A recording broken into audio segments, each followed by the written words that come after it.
That sniper's still up. Be careful out there.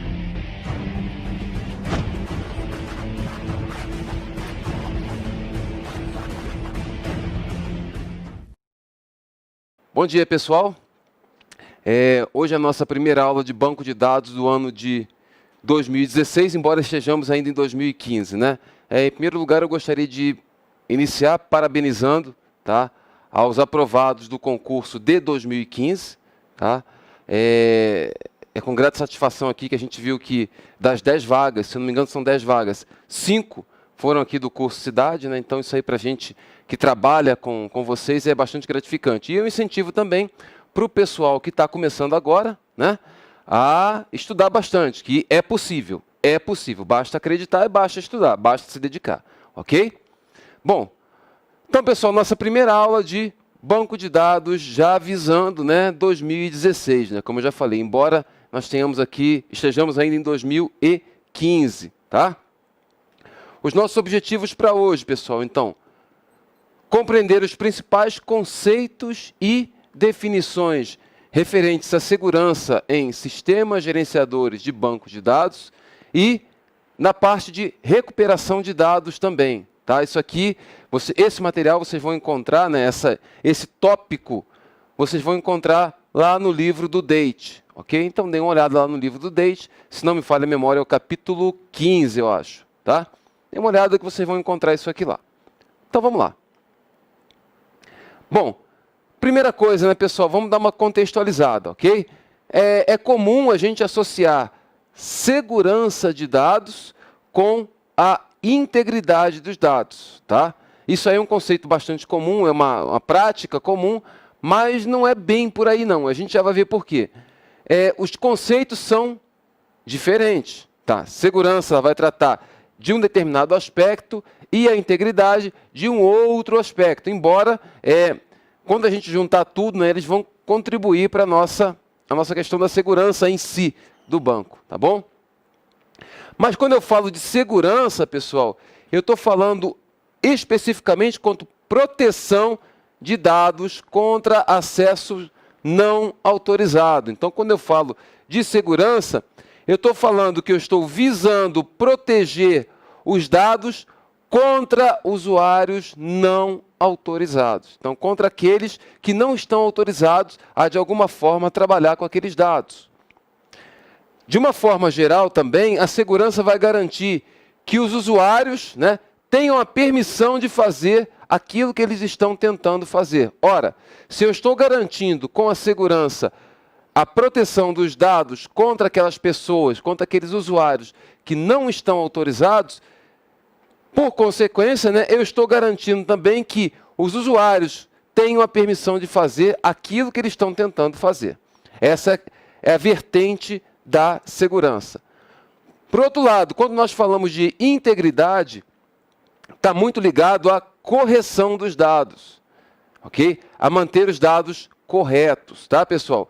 Então, quando eu falo de integridade, eu estou dizendo que eu estou protegendo os dados contra os usuários autorizados. Parece uma coisa esquisita, né? Eu dizer, olha, eu estou protegendo, tá, os meus dados contra aqueles usuários que têm autorização para acessar os dados. Mas é no sentido de evitar que o usuário faça besteira, né? A integridade ela vai certificar de que aquilo que os usuários estão tentando fazer está certo.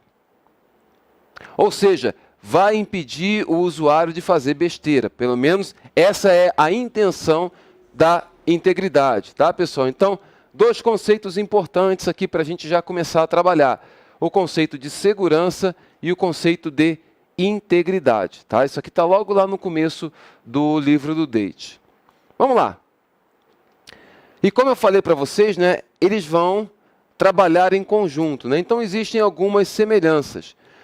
A principal delas é que o sistema ele precisa conhecer as restrições, como está lá, ó, que os usuários não devem violar, senão não adianta nada. Eu implementar segurança, eu implementar a integridade, se o sistema não reconhecer esses dois fatores como válidos, né, e não souber como fazer isso aí. E o que tem a ver essas restrições? Para que servem essas restrições? Primeiro, A partir do momento em que o meu sistema conhece essas restrições, para que eu faça ele conhecer, melhor dizendo, né, eu tenho que especificar essas restrições de alguma forma em alguma linguagem que o sistema entenda. Então não adianta, né, eu estar trabalhando com o sistema gerenciador de banco de dados lá, eu ter as minhas restrições, eu ter os meus quesitos de segurança e não ter como fazer com que o meu sistema entenda isso. Tá bom, pessoal? Então, a primeira coisa em relação às restrições é essa. Deve existir alguma linguagem reconhecível por aquele sistema gerenciador de banco de dados que garanta a implementação e o conhecimento dessas restrições. Ainda, tá, pessoal? Essas restrições têm que ser persistidas de alguma forma, ou seja, eu tenho que guardar aquilo ali para uma futura reinicialização do sistema, etc. e tal, eu não tenho que fazer tudo de novo, né? E como é que eu faço isso? Eu mantenho essas restrições no catálogo do sistema. A gente tem que lembrar, né, que o catálogo do sistema é um conjunto de objetos em que, via de regra, o sistema está toda hora consultando. Então, nenhum lugar melhor do que colocar ele ali, essas restrições, lá no meu catálogo do sistema. Tá bom, pessoal? Bom, além disso, em relação às restrições, tá? Tem que haver o monitoramento, né?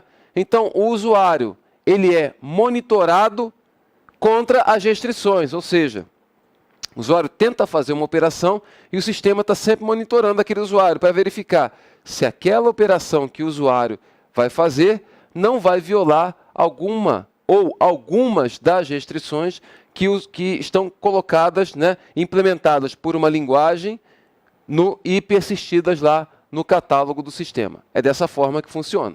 Ok? Então, o sistema vai monitorar essas operações para assegurar que as restrições estejam sendo impostas. Ainda alguns outros aspectos que são importantes considerar em relação à segurança em sistemas gerenciadores de banco de dados, pessoal. Primeira questão são os aspectos legais, sociais e éticos. Por quê? Quem faz a requisição àquela informação possui o direito legal de acessar aquela informação? Então, aí já começam a entrar os aspectos legais, sociais e éticos. Outra é a questão do controle físico. As instalações onde estão colocados os meus servidores, os próprios servidores também, né? Estão protegidos de algum modo? É fácil o acesso é dificultado, o acesso ele é verificado, né? O acesso ele é logado, não, vai entrar fulano, é feito o cara crachá ali dele, tá? Então, uma série de implementações de controles físicos que são importantes também e que são aspectos a considerar sobre a segurança. Outras são as questões de política. Como é que é feita a decisão sobre quem pode ter acesso a quê? Ok? Isso aqui é política, política da sua organização, política, enfim, que você vai implementar. E a questão de problemas operacionais também. Como é que são conservadas as senhas de acesso, com que frequência essas senhas de acesso são trocadas, qual o tamanho dessas senhas, qual a força dessas senhas, né, em relação à quebra por tentativa, por força bruta, né? Então, tudo isso aqui tem que ser operacionalizado, tem que ser pensado, antes da gente pensar efetivamente em implementar a segurança. Além disso, tá? Outros aspectos, controles de hardware. O hardware que eu estou empregando para hospedar o meu sistema gerenciador de banco de dados, ele fornece algum recurso de segurança? Como, por exemplo, ele implementa a questão de criptografia no próprio hardware, por exemplo, tá? Ele tem chave de proteção para armazenamento, né? Algum modo de operação protegido daquela informação. Outra questão é o suporte do sistema operacional. O sistema gerenciador de banco de dados em si só, ele não é nada, né? Ele tem que ter por baixo ali um sistema operacional onde ele vai rodar, ok? Esse sistema operacional que eu estou usando, ele vai apagar o conteúdo da memória principal e dos arquivos do disco quando não for mais necessário trabalhar com eles? A gente sabe que, das aulas passadas, né? A menor unidade que a gente consegue fazer a leitura é um bloco. Então, aquele bloco ele é lido para uma área da memória, né, da memória RAM, para que seja processado e dali extraído algumas informações necessárias. Tá, e quando acabou aquilo ali, aquele bloco ainda vai persistir na memória, embora não seja necessário? Ok? Então tudo isso aí tem que ser verificado. O sistema operacional ele permite log de recuperação, né? Existem sistemas que trabalham com essa questão de log, né? Que a gente chama de journal, né? Então, sistemas jornalados, como, por exemplo, para o Linux, o ext4, o ext3, o JFS, o XFS, por aí vai, tá, pessoal? Isso aqui vai permitir para a gente um certo grau maior de confiabilidade, tá bom? E também questões específicas do próprio sistema gerenciador de banco de dados. O próprio sistema gerenciador de banco de dados, ele implementa os conceitos de segurança de dados? Ele possui algum conceito de segurança de dados? Ou os dados são simplesmente colocados ali e fica a cargo da aplicação ou do mantenedor prover essa segurança? Ok? Então, tudo isso aí são questões que têm que ser levadas em consideração. Vamos falar então um pouquinho, né, já que a gente partiu da questão da segurança, vamos falar especificamente de segurança de dados.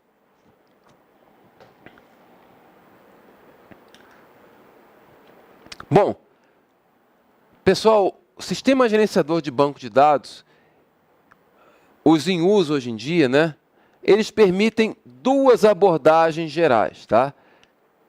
Controle discriminatório e controle mandatário. Quem já deu uma estudada na área de segurança sabe bem do que eu estou falando, né? Dos modelos discriminatórios e dos modelos mandatários de segurança, ok? Mas o sistema gerenciador de banco de dados também admitem isso aí, embora nem todos os dois que estão colocados aqui sejam o padrão SQL atual, mas eles admitem trabalhar com isso aí, tá bom? Bom, vamos lá, pessoal. Vamos falar um pouquinho desse controle discriminatório e do controle mandatório.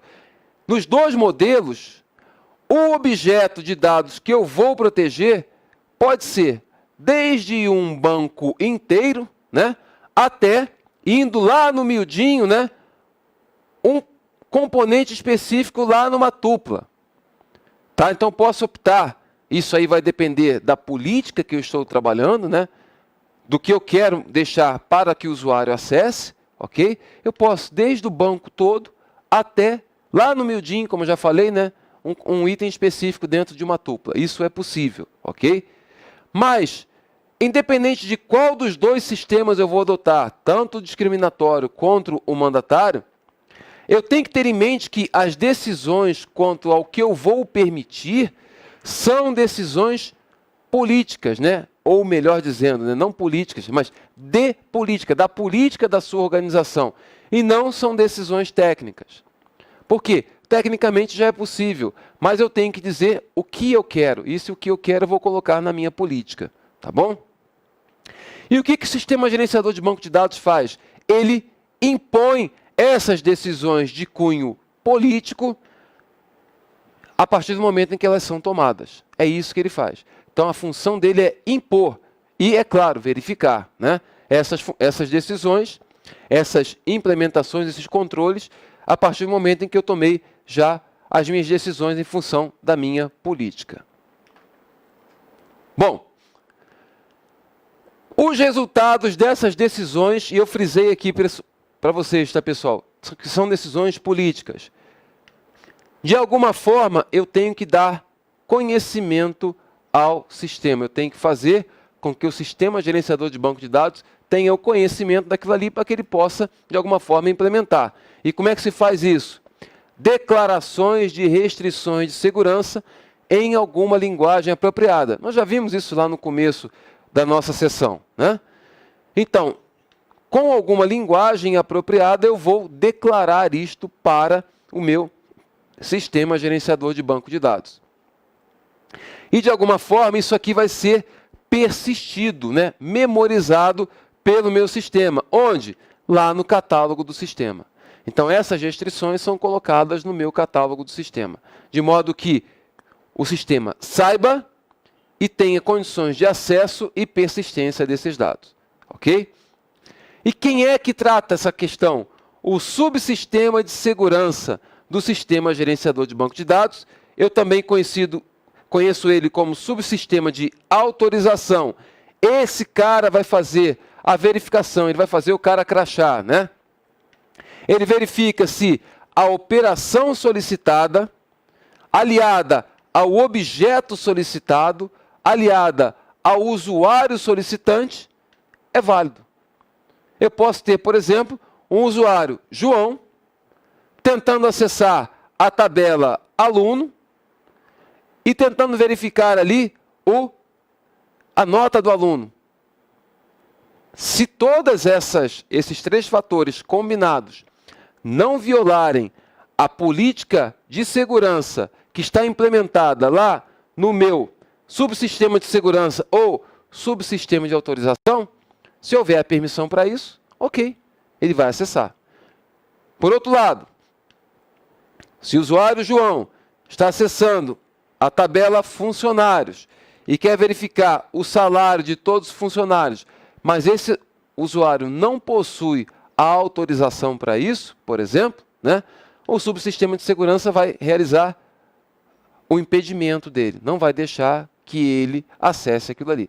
Essa é a função do subsistema de segurança, ou também conhecido como subsistema de autorização. O sistema gerenciador de banco de dados também procede ao que a gente chama de autenticação. E o que é o processo de autenticação? É verificar se o usuário que está tentando acesso ao teu sistema é realmente quem ele diz ser. E aí, pessoal, cabe um parênteses, né? Tem muita gente que confunde autenticação com este cara aqui, ó, autorização. Pessoal, não é porque eu estou autenticado que eu estou autorizado.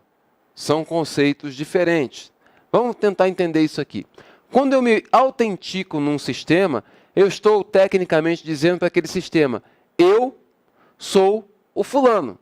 E o sistema me reconhece a partir do momento em que eu forneci credenciais para ele, né, dizendo, olha, eu sou fulano, ele vai verificar, vai fazer o cara crachar e dizer, não, realmente, quem aquele usuário está dizendo que bate com o que eu tenho de registro dele aqui. Então, ok, usuário, você está autenticado. Eu reconheço você. Só reconheceu. Aí, a partir do momento em que eu estou autenticado, eu recebo, via de regra, ou não, né, um conjunto de privilégios, vamos dizer assim, conjunto de possibilidades de ações que eu posso realizar dentro do meu sistema. E essas possibilidades de ações é que vão me indicar se eu estou ou não autorizado a realizar determinada ação dentro do meu sistema. Então, volto. Não é porque eu estou autenticado num sistema que eu vou ter a autorização para executar determinada ação. Vamos lá. Então, como eu falei, a autenticação é a verificação de que o usuário é quem ele diz ser. Então, o usuário vai se conectar a um sistema e, a partir daí, eles fornecem uma ID do usuário, exemplo, seu CPF, o seu e-mail, o seu nome de login, por exemplo, né? E algum tipo de fator identificador, algo que ele conhece, por exemplo, né? Uma senha, algo que ele por exemplo, a sua digital, ou sua retina, ou o escaneamento da sua palma da mão, por exemplo, ou algo que ele possui, por exemplo, aquele token, né? Que pode ser aquele no formato de um pendrive, que o pessoal costuma usar, ou, por exemplo, aquele token de banco, que é um cartãozinho com um monte de números, alguma coisa do gênero. Então, ele vai fornecer um desses fatores, ou até mesmo mais de um, né? Quando a gente coloca aquela autenticação de 2 fatores, ok? Enfim, ele vai fornecer elementos para dizer ao sistema, eu, de posse disto aqui, sou quem eu digo ser. Verifique aí. Aí o sistema vai olhar e vai verificar e vai dizer se é ou se não é. Essa é a ideia. A partir daí, pessoal, feita essa autenticação, para decidir quais restrições de segurança são aplicáveis a uma determinada requisição de acesso, o sistema tem que ser capaz de reconhecer a origem dessa requisição. Isso é importante, tá? Ou seja, ele tem que saber quem é o usuário solicitante. Para isso, é feita a autenticação. Ele tem que conhecer quem está pedindo. Ok? O sistema gerenciador de banco de dados, em relação à autenticação, é possível que um número de usuários distintos possam partilhar a mesma ID. O que é isso? Imaginem o seguinte, eu estou trabalhando num departamento de pessoal, por exemplo, tá? E nesse departamento pessoal tem 10 pessoas. Se para acessar um determinado sistema, cada uma das 10 pessoas tiver que colocar seu ID ali, sua senha, é uma coisa. Agora, se eu tiver um meio de, com uma única ID, eu poder partilhar isso aí para todas as pessoas, as operações do cotidiano ficam um pouco mais fáceis. O que eu quero dizer com isso? Nós podemos criar uma espécie de grupo, né? De modo que o sistema admita que aquele grupo de usuários, também conhecido como papéis ou roles, eles consigam executar as ações sem que seja necessário atribuir perfis diferentes para cada um. Vou explicar de uma forma um pouco melhor. Imaginem só, eu tenho essas 10 pessoas no meu departamento de pessoal, ok? E o João, eu atribuí permissões para todos os objetos do banco que são referentes ao departamento de pessoal. Aí vai entrar a Maria, eu tenho que pegar a mesma coisa para a Maria ir lá e setar todas as permissões. Aí entra o Joaquim, a mesma coisa. Não seria mais interessante eu criar um modo de setar essas permissões para uma determinada ID e, a partir do momento em que entra um outro usuário que vá ter aquelas mesmas permissões, eu simplesmente inserir aquele usuário naquela ID, ou seja, associar aquela ID com aquele usuário e com aqueles outros usuários, ou seja, colocar aqueles usuários em um determinado grupo, em que aquele grupo assuma, por padrão, as mesmas permissões, é isso que é feito, tá? Pergunta em sala de aula, vamos lá. Tá, pergunta em sala de aula. Isso tem alguma semelhança, indo para o lado do Linux, quando eu tenho aquela questão do ID de grupo e ID de usuário? Sim. A ideia é basicamente essa aí. Cada usuário tem o seu ID, porém, a partir do momento em que eu coloquei um usuário dentro daquele grupo, ele partilha do mesmo esquema de permissionamento do grupo. Respondido a questão? Ok. Foi até bom ter tocado nisso aí. A ideia é basicamente a mesma, tá? Ou seja, eu forneço um meio que permita a qualquer usuário de um grupo compartilhar os mesmos privilégios sobre um objeto. Saiu com um errinho aqui, tá, pessoal? Depois eu corrijo, não tem essa letra A, não. Em suma, eu crio um grupo ou um papel, certo? E a partir daí, eu insiro os meus usuários, eu dou as permissões para aquele grupo em determinados objetos e insiro os usuários ali dentro, sem ter que estar setando individualmente aquelas permissões. As operações de adicionar usuários individuais ou remover usuários individuais de um grupo podem ser realizadas de forma independente da operação de especificar os privilégios para os objetos que vão se aplicar àquele grupo. Em suma, tem um grupo, departamento pessoal, coloquei o João, coloquei a Maria, coloquei o Joaquim. Esses 3 partilham das mesmas permissões do grupo departamento pessoal. A Maria foi demitida. Eu retiro a Maria do grupo. Só fica João e Joaquim. Ela saiu da empresa, não possui mais aquelas permissões. É dessa forma que funciona. Bom, isso feito, pessoal, vamos falar um pouquinho sobre o controle de acesso discriminatório, tá? E atentem para esta figura aqui. Observem que esta funcionária acessa no meu sistema gerenciador de banco de dados só essa área amarela, né? E este aqui acessa apenas a área azul. Atentem para isso com essa ideia aí, mantenha essa ideia na mente, tá? Que a gente vai entender um pouquinho melhor como é que funciona esse controle de acesso discriminatório, que é o que a gente usa normalmente.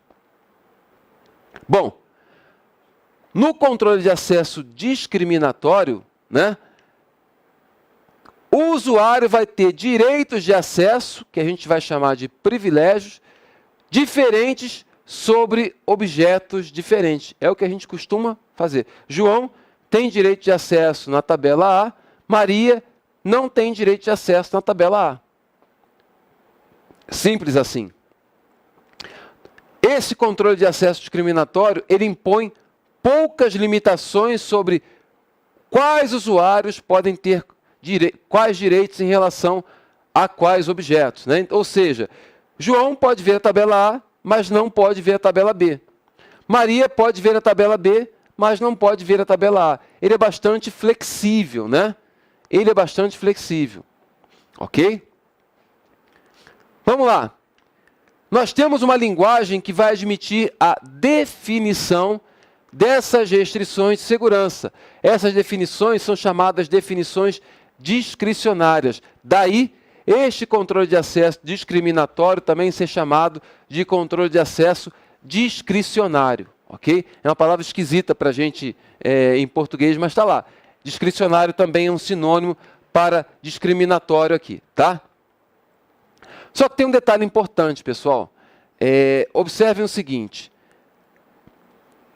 Fica complicado, num sistema gerenciador de banco de dados, com seus N objetos ali, nós ficarmos dizendo, olha, isso pode, isso não pode. Isso pode, isso não pode. Isso pode para o usuário A, mas não pode para o usuário A, B, C, D, E, F, o alfabeto todo ali. Quem administra isso vai ficar meio louco, né? Então, o que se faz na prática? Eu declaro o que é permitido e o que não é permitido já não é permitido por padrão. Então, por padrão, tudo é negado. E depois eu vou dizendo o que é permitido. Fica mais fácil trabalhar assim, né?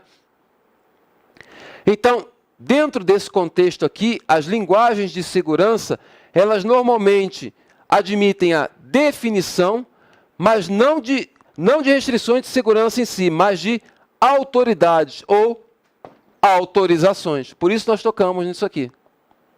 Então, o que eu vou fazer é autorizar. O que não está autorizado já está automaticamente desautorizado. Ou seja, se algo é autorizado, não é restrito. É assim que funciona. Fica mais fácil, mais rápido e mais prático de trabalhar assim. Pessoal, quando eu falo de autorizações, né, ou de autoridades, né, em geral eu falo de 4 componentes, embora este aqui não seja um padrão SQL, da linguagem SQL ali em si, tá? Mas tecnicamente é isso aqui. Bom, primeiro, eu dou um nome para aquela regra de autoridade. Como eu já falei, isso aqui não é um padrão SQL, a gente já vai entender por que não é. Depois eu faço um conjunto de privilégios, e quem especifica esses privilégios é a cláusula grant. Então, eu dou um grant com um conjunto de privilégios. Eu digo qual é o objeto a qual aquela autorização vai se aplicar. Ou seja, para que objeto de que objeto eu estou falando? Ok? Quem faz isso é a cláusula on. E depois eu digo, quem é que vai ter aquela autorização? Ou seja, qual é o conjunto de usuários ou o papel, por exemplo, departamento de pessoal, para quem eu vou conceder aqueles privilégios. E quem faz isso é a cláusula to, né?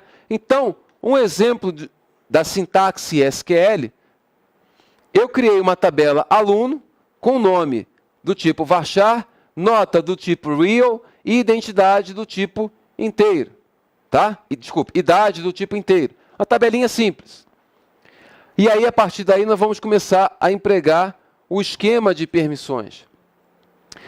Então, observem, pessoal. Observem, tá? Grant, está aqui. Conjunto de privilégios. Eu quero que eu dê privilégio de seleção, deleção e update. Onde? No nome e na nota. Então, update para nome e nota. Ok? Está aqui, ó, nome e nota. Para quem? Aqui, ó. Para qual objeto? A tabela aluno. E para quem? Cláusula to. João e Maria. Então, João e Maria, na tabela aluno, vão ganhar estas permissões aqui. É desse modo que funciona. Observem que é uma sintaxe relativamente simples, né? E o que eu falei? Padrão SQL está aqui, né? Observem que eu não dou um nome para aquela regra de autoridade, algo do tipo autorização, underline João, underline Maria. Não tem isso. Tá? O padrão SQL, ele trata a coisa desta forma aqui. Mas tecnicamente, né, didaticamente, a autoridade deveria ter um nome também. É o nome de uma regra, algo do tipo assim. Ok, pessoal?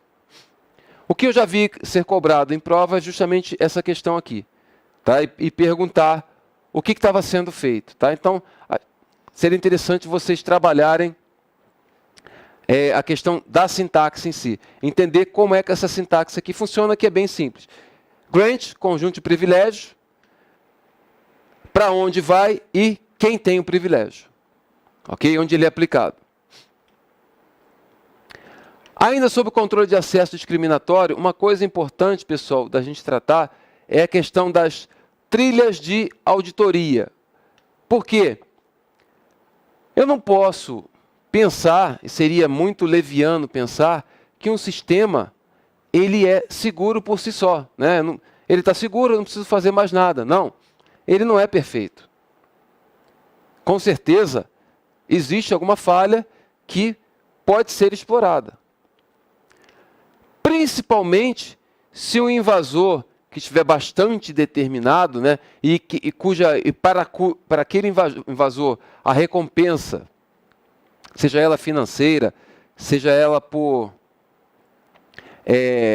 promoção individual, o que quer que o valha, né, ou por questão de ira, raiva, etc., a motivação qualquer que ele tenha, seja muito vantajosa. Então, isso é uma motivação, ok? Se ele estiver realmente motivado a romper os seus controles ali, vai ficar complicado. Ele vai tentar e pode ser que ele realmente consiga encontrar uma falha. E explorar essa falha. O que eu tenho que fazer?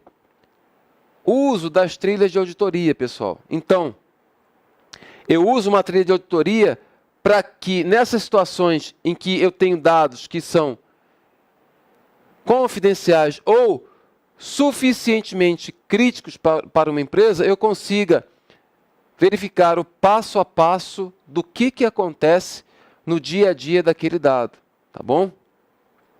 E aí eu posso usar essa trilha de auditoria para examinar divergências. Ora, o salário do fulano era R$1.000, de um dia para o outro passou para 10.000. Por que isso?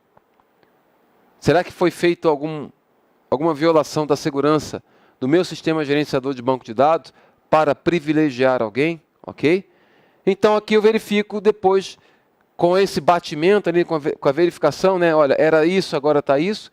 Eu consigo verificar, inclusive, quem fez, né? E a partir daí começar a fazer a rastreabilidade. Ok? E o que é essa trilha de auditoria? Ela pode se manifestar de diversas formas, tá? Mas pode ser um arquivo ou banco de dados especial que o sistema automaticamente vai ficar acompanhando e colocando ali todas as operações realizadas pelos usuários sobre os dados que estão colocados no meu sistema gerenciador de banco de dados, tá? Eu posso integrá-la fisicamente ao log de recuperação do meu sistema gerenciador de banco de dados ou colocar essa trilha de auditoria em um sistema distinto. Especialmente quando a gente coloca ela num sistema distinto, pessoal, é uma camada a mais de proteção que eu tenho, né? Vejamos, se o meu sistema que está no servidor A, ele de alguma forma é comprometido, isso não quer dizer que necessariamente o servidor B, ou C, ou D também vai ser comprometido. Então, de repente, é uma boa ideia, né? E aí você tem que pesar a questão de como você vai fazer a recuperação desses dados depois, como está a estrutura da sua rede, de modo que você não gere overhead na rede, mas enfim, pode ser uma boa ideia você ter um servidor só para essas trilhas de auditoria, esses logs, de modo que não fique na mesma máquina, até mesmo porque se a máquina der um pau geral, né, HD for para o espaço, queimar tudo, talvez você tenha um modo de recuperar isso aí vindo de uma outra máquina. Então é interessante pensar numa solução como essa, ok? E uma questão importante em relação à trilha de auditoria é que os usuários autorizados, então não é qualquer usuário, devem ser capazes de examinar essa trilha de auditoria usando a linguagem de consulta normal. Tá? Então, a linguagem de consulta que ele vai utilizar no banco pode ser utilizada desde que ele esteja autorizado, né, a verificar aquela trilha de auditoria. Isso aí é importante.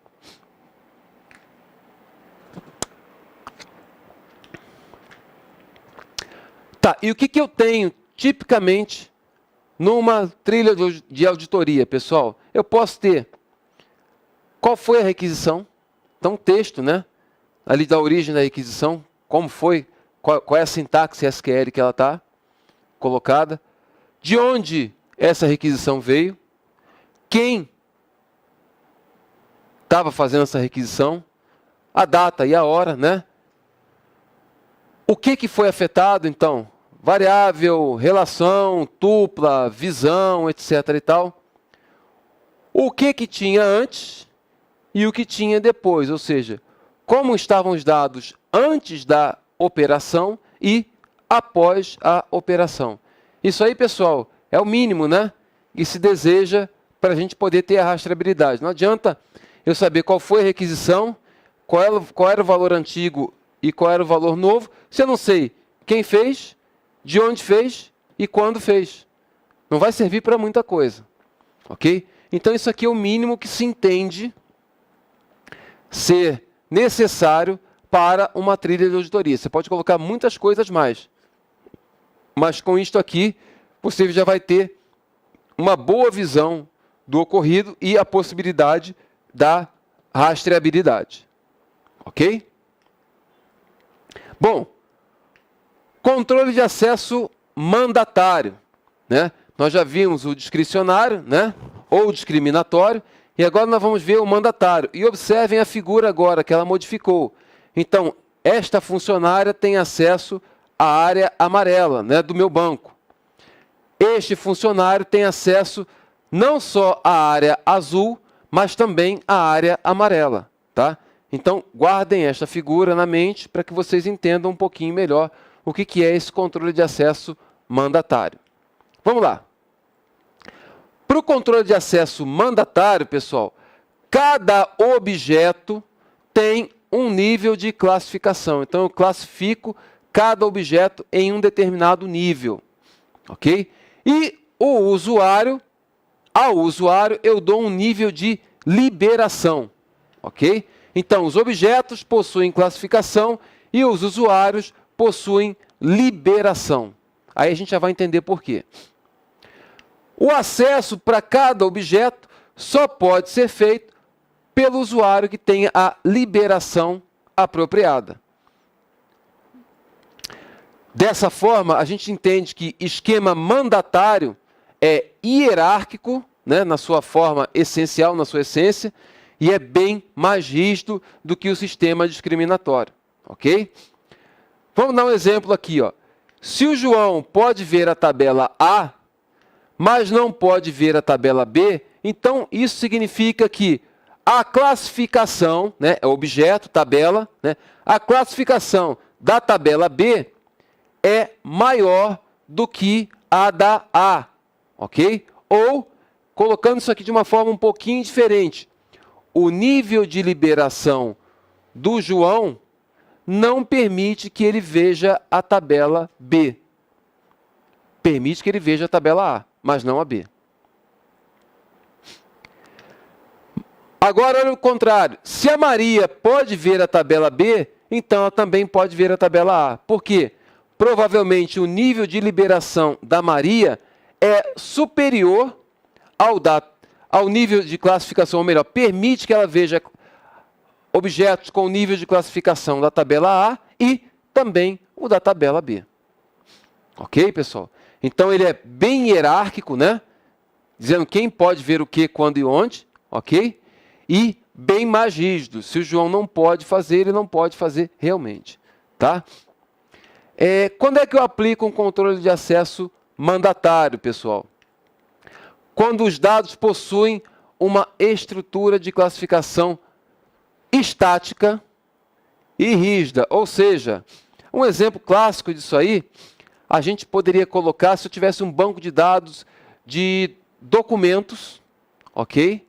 E esses documentos tivessem aquela tabela de temporalidade e estivessem linkados, tá, com aquela questão da lei de acesso à informação.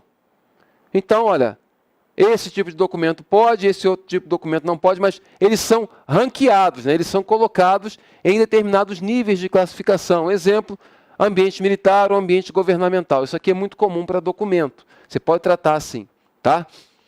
Então, você pode classificar um documento como super secreto, exemplo, né? Secreto, confidencial e assim por diante, né?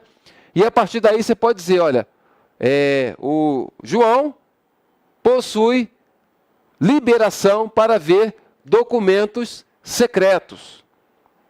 Ok? Então, se ele possui liberação para ver documentos secretos, significa que ele pode ver os secretos e, por consequência, também os confidenciais. Ele pode verificar, ele pode olhar. Ele não pode ver super secreto, porque o super secreto ele tem um nível de classificação acima do nível de liberação do João. Ok? Vamos lá. Vamos ver ainda sobre esse controle de acesso mandatário, pessoal. Tem bastante coisa para fazer, para falar um pouco sobre ele aí, tá? De uma forma geral, quando a gente fala de modelos de controle de segurança, né? E aí entram o controle de acesso mandatário e o discriminatório, eu uso esses modelos para determinar como que eu vou implementar a minha segurança. Então, esses modelos vão ser a ferramenta, né, vão ser o conjunto de procedimentos que eu vou poder usar para implementar a minha segurança. Quem vai poder acessar o sistema e quais objetos serão acessíveis por essas pessoas. Ou seja, quando eu falo de modelos de controle de segurança, eu estou falando de modos de formalizar a minha política de segurança. A formalização da minha política de segurança. Bom, e como é que a gente implementa? Estabelecendo regras gerais para reforçar a integridade, a confidencialidade e outros controles que nós julguemos necessários. Alguns modelos que são colocados, em especial para o acesso mandatário. O Bell-LaPadula, que a gente chama de BLP, o BIBA, máquina de estados, existem alguns outros aí. Se vocês pesquisarem na internet, vocês vão ver uma série de outros, tá? O DATE, ele fala bastante, né? Ou, melhor, ele fala um pouco, né? Sobre o controle de acesso mandatário, do tipo Bell-LaPadula. E é o que eu vou falar para vocês agora um pouquinho. Bom, esse modelo Bell-LaPadula, eu não vou entrar na questão histórica dele, tá? Ele, como eu falei para vocês, ele é um controle de acesso do tipo mandatário, tá? Ele vai impor duas propriedades. Pessoal, o DATE fala em duas. Na realidade, tecnicamente são três. Porém, como está na literatura de vocês, né? E é tipo da coisa que eu já não discuto mais, ok? Está na literatura, vale o que está. É que nem jogo do bicho, né? Vale o que está escrito, ok? Se ele fala de duas, são duas. Ponto. Para quem trabalha com segurança, vai entender que são três, ok? Então, se a pergunta for sobre segurança, que nós podemos ver isso aí nas nossas aulas de segurança, o Bell-LaPadula, ele tem três. Uma que se divide em duas, mas enfim, Eu não vou entrar nesse mérito não, tá? Para aqui, para banco de dados, são duas. A propriedade de segurança simples, que eu coloquei um texto para vocês aqui, mas para simplificar, eu criei uma imagenzinha que vai ficar mais fácil. O que é essa propriedade de segurança simples? Alguém, um usuário, um sujeito qualquer, que possui um nível de segurança, não pode ler um objeto que possua um nível de segurança mais alto. Ou seja, o que é a propriedade da segurança simples? É o não ler para cima. É isso aqui, ó.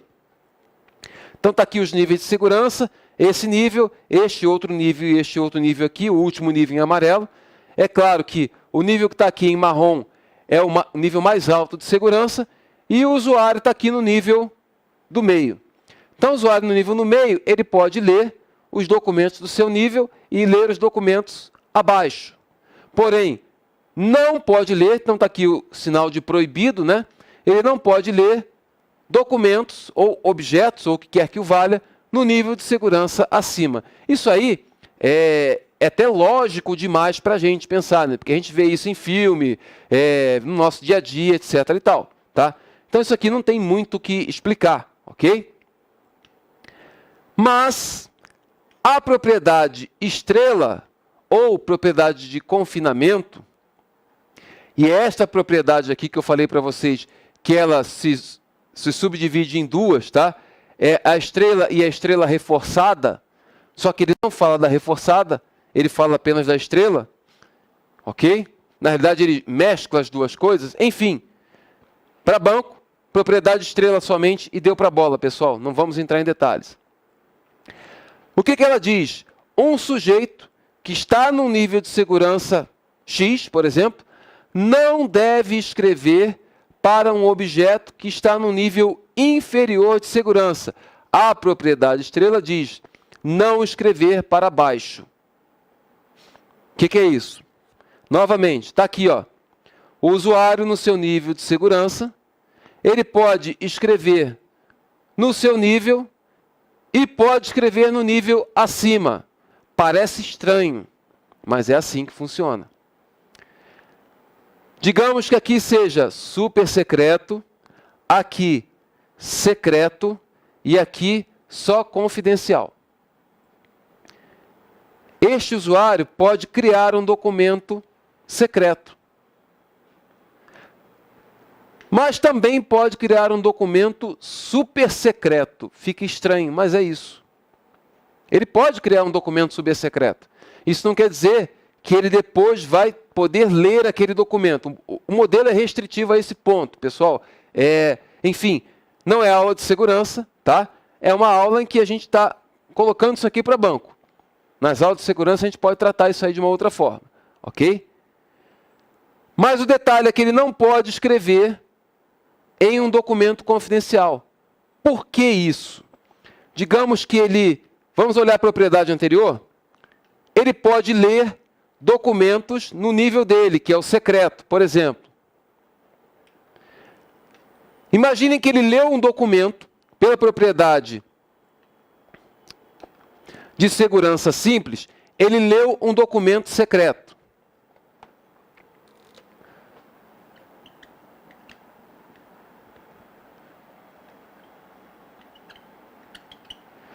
Então está aqui. Pela propriedade de segurança simples,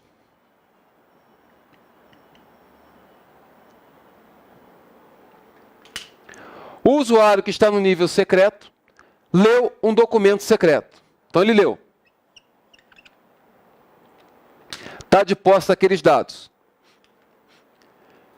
Aí, pela propriedade de estrela, se não houvesse essa propriedade de estrela aqui, ou de confinamento, ele leu aqueles dados, aí ele chega, não, agora eu vou salvar aquilo ali, e vai salvar num determinado esquema, que não nos interessa, que salvaria isso aqui por uma voada dele, alguma coisa, ele deu um esquecimento, ele iria salvar aquele dado que ele leu num nível confidencial. Ou seja, com isso ele permitiria que um outro usuário que está no nível confidencial, que pela propriedade de segurança simples pode ler os documentos no seu nível, lê-se uma informação que na realidade não é confidencial, ela é secreta. Para isso, existe a propriedade estrela.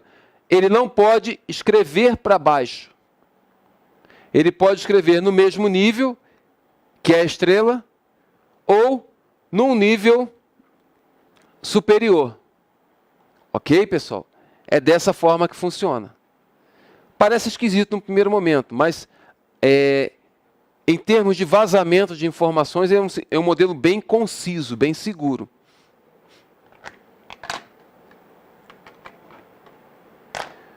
Perguntas em sala? Basicamente, então, ele lê para baixo e escreve para cima. Ou não? Não tem nada a ver. Pelo menos pela imagem que eu... Pergunta em sala. Basicamente, ele lê para baixo e escreve para cima. Então, ele lê no nível e para baixo e escreve no nível e para cima. Pelo date, sim. Tá? A propriedade estrela, ela impõe uma restriçãozinha a mais, que em determinado momento o usuário só pode escrever no mesmo nível. Tá? Mas isso, como eu já falei, não está na literatura do date, então, para a gente é isto aqui. Se for cobrado em prova, é dessa forma que vocês vão responder. Ok, pessoal? Lá, quando a gente for ver quando tratar de redes, a gente pode tratar dessa questão dos modelos Bell-LaPadula, Biba e outros modelos aí, inclusive modelos discricionários, de uma outra forma.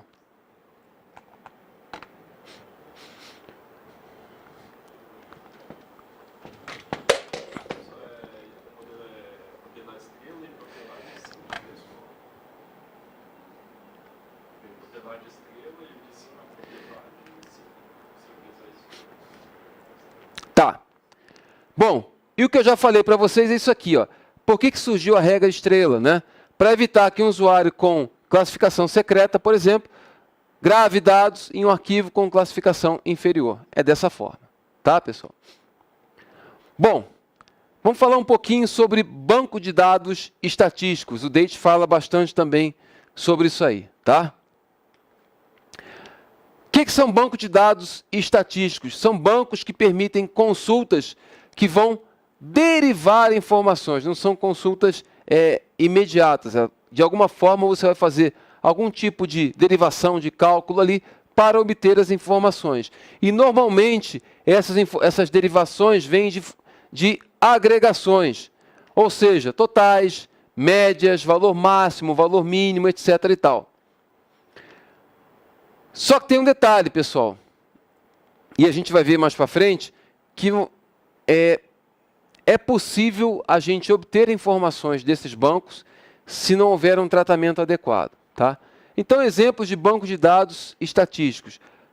Uma consulta que permita saber, né, isso aqui seria, mas é saber o maior e menor salário dos funcionários da empresa XYZ. Então, dada aquela empresa, né, de alguma forma vai ser feita alguma agregação para saber o maior e o menor salário daquela empresa. Uma consulta negada para esse tipo de banco seria o salário do funcionário João, da empresa XYZ. Teoricamente, eu posso saber o salário dos funcionários, o maior e o menor, mas consulta que vai derivar a informação individual, não. Eu sei que hoje em dia, né, com essa questão da acessibilidade, da lei de acesso à informação, etc. e tal, os dados são colocados de forma pública, em especial para o governo, né? Mas, para o Date aqui, para a questão de banco de dados estatísticos, funciona desta forma, tá bom, pessoal? E o problema que eu falei para vocês, é possível fazer deduções a partir de consultas válidas para chegar à resposta de consultas inválidas. Pô, é estranho isso? Vamos dar uma olhada aqui. Vamos colocar a seguinte situação. Imaginem que você é um investigador criminal, ok? E está fazendo um levantamento em algumas empresas e descobriu que a empresa XYZ, ela tem a mania de contratar ex-presidiários. Tá? Não vou entrar no mérito se o ex-presidiário ele está recuperado ou não. Tá? Enfim. E você percebeu que aquela empresa, de alguma forma, ela está praticando ilícito, ou seja, enfim, uma situação hipotética, totalmente hipotética, sem nenhum cunho discriminatório com ninguém. Ok, pessoal? Vamos lá, deixo isso bem claro. Então, o que o investigador vai fazer? Bom, eu quero saber, então, se aquela empresa possui ex-presidiários. Então, vai lá. Ele sabe que existe uma tabela de nome, sexo e saber se é ex-presidiário ou não. Então, tá lá. Nome, Vitória, Maria, Ana, João, Débora, sexo, feminino, masculino, se é ou não, sim ou não para ex-presidiário. Ok. Então, ele faz um select, nome, from funcionários, onde ex-presidiário igual a S, e o sexo seja masculino. Ele quer saber se tem algum homem ex-presidiário contratado naquela empresa. Aí, o banco de dados, por intermédio do seu subsistema de segurança, ele verifica, olha, erro, você não tem permissão para acesso ao tal. Então, ele dá para o usuário uma mensagem de erro. Aí você, opa, não consigo saber dessa forma. Vamos tentar ver de um outro jeito? Select, count, sexo. Então, ele vai contar os sexos. From funcionários, onde sexo seja M. Aí, a resposta, consulta válida. Então, esta consulta aqui, ó,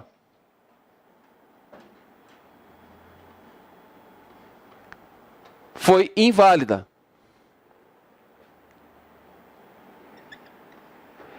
Esta consulta aqui foi válida. Então, ele descobriu com isso que existe um funcionário do sexo masculino na empresa.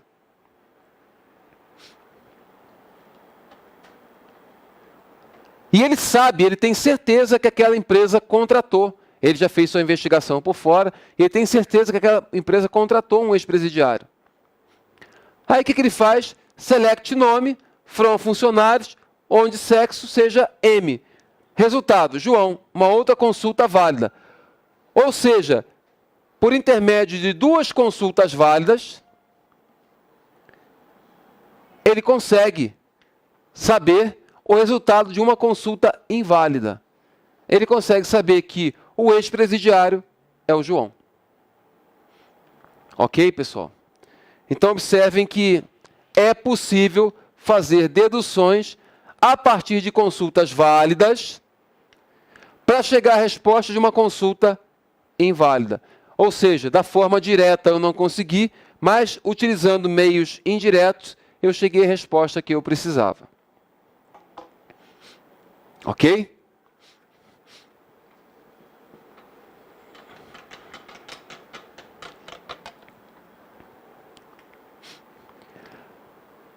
Um usuário curioso pode ser capaz de reconstruir essas informações processando esses totais, essas consultas de forma suficiente, né?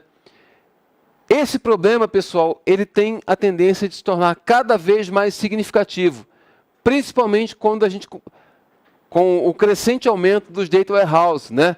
Cloud computing e por aí vai, ok? Então, é possível já começar a inferir dados sobre pessoas, sobre indivíduos, sobre empresas que não estão disponíveis de uma forma direta, mas você, com consultas válidas, indiretas ali, você consegue acessar isso aí. E aí as informações ficam cada vez mais expostas.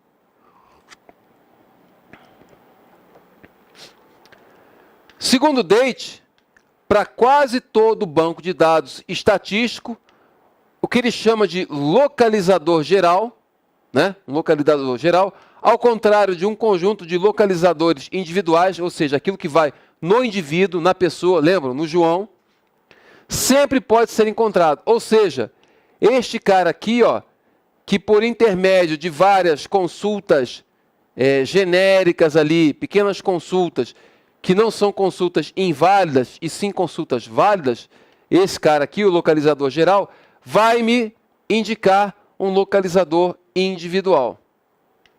Localizador geral é uma expressão, né, que pode ser usada para encontrar a resposta de qualquer consulta inválida.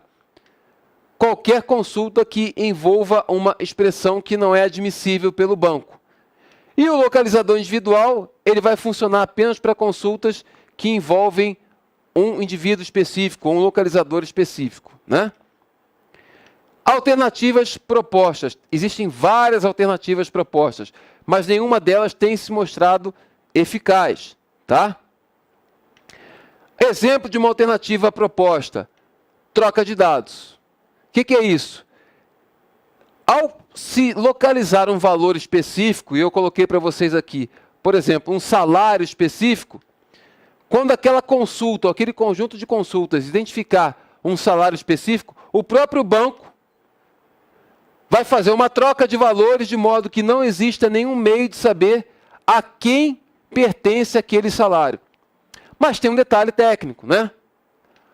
Qual é o conjunto de entradas de valores que eu posso trocar? Ou seja, a partir de que valor? Não, se ele chegar ao valor 2.497, eu tenho que trocar esse valor porque esse valor é o salário do fulano. Mas esse 2.497 pode ser a soma dos valores da Ana com o Joaquim. Ou da Ana com o Joaquim com Pedro. Então, como é que eu identifico isso? Essa é a questão. Você identificar qual é o conjunto de valores que, a partir daquele conjunto, acende uma luz vermelha lá no banco e ele, não, agora vamos trocar o valor, isso aqui não é mais o do João, é o da Xuxa. Essa é a dificuldade, tá, pessoal? De uma série de outras abordagens aí, ok? Criptografia de dados. Pessoal, o Date fala pouco sobre a questão da criptografia de dados. Ele ele lança as ideias, tá?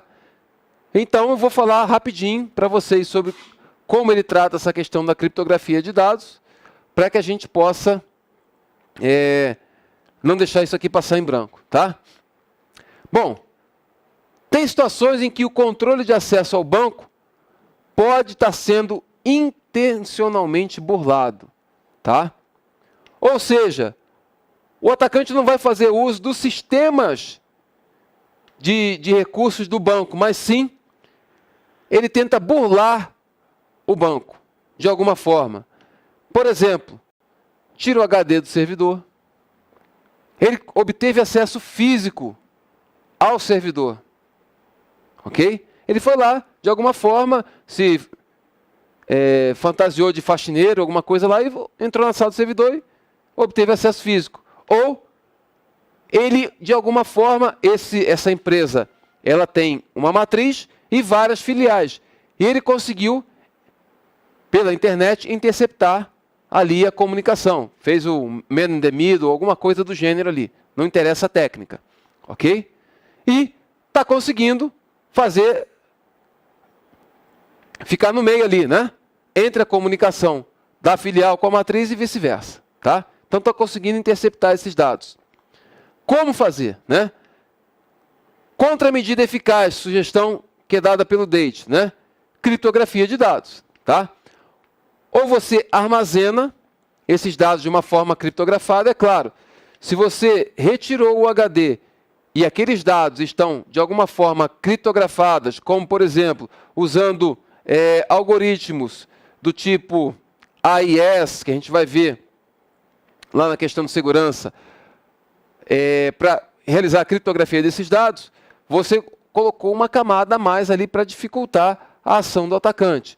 Outra, transmissão de dados confidenciais de forma criptografada, como por exemplo num esquema de chaves públicas e privadas. Você fazer esse tipo de transmissão.